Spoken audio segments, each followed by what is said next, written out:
Hello everybody, you can call me Hunch. Today we're going to be talking about why STX is probably going to be the biggest L2 in the world. I think it's already passed all the L2s on Ethereum, and why all or most stable coins will be coming back to Bitcoin, right? That doesn't mean all of them, right? Some will be on Solana, some will be on Ethereum, whatever the case. But I think a majority of those will come back. So to give you a little history on Bitcoin, right, stable coins were built on the Omni layer on top of Bitcoin, right? Then we entered these dark ages, as Munib and other people put it, where developers left Bitcoin, so on and so forth. All the innovation happened on the other chains. And now all the innovation should be coming back to Bitcoin because we have Taproot, we have more programmability. Now, why are all these stable coins going to be coming back to Bitcoin? Well, if you look at STX just came out with the Nakamoto release, and part of that Nakamoto release is going to be SBTC in a few weeks, faster block times, but it also inherits the security of Bitcoin, and Bitcoin is the most secure and decentralized. Now, it's not fast, right, but that's that base layer. You can't have all three. That's that technology trilemma, right, where you can only choose a certain amount, right? So for example, Bitcoin is secure and decentralized, but it's slow, and Solana is less secure, less decentralized, but it's fast, okay? So all that will be coming back now, and STX, I think, will be leading the way. First of all, because you have the game theory where you can stack Bitcoin via staking stacks, but also because it hashes, it inherits all the hash power security, right, through this new Nakamoto upgrade.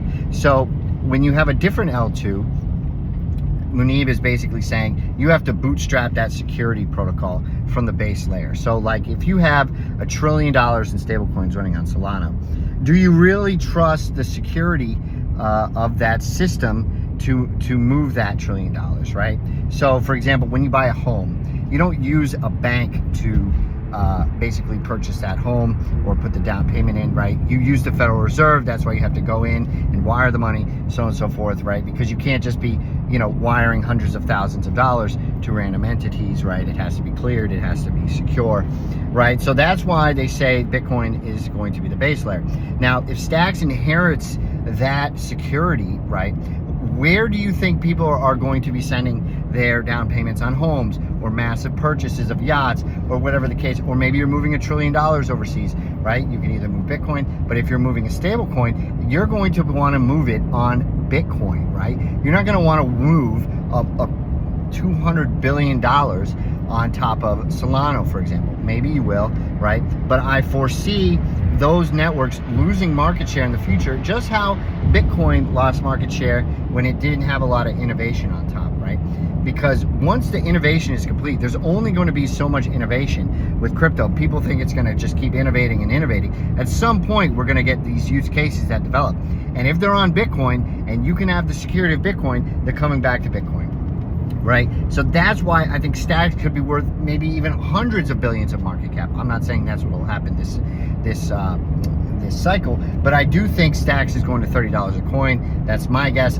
This cycle, I could be wrong, but I think it's important to highlight how important it is for the stablecoin market and all those things to inherit a secure and decentralized network, right? Everyone thinks it's just about decentralization. A lot of people don't care about that, but what they do care about is losing $100 billion on military equipment purchases, so on and so forth, if you're a foreign nation. And those nations are going to be using Bitcoin and stacks, and everyone thinks I'm crazy when I say, some nations are not going to or not going to be mining Bitcoin. They're actually going to be using stacks. This is one of the reasons that they're going to be using stacks to get more Bitcoins, right? They're not going to have the infrastructure, they're not going to have the human capital, or they're not going to have the capital period to actually build out these Bitcoin mining farms or the good energy resources, right? Whether it's sunlight or geothermal, so on and so forth. So that's what I want to say.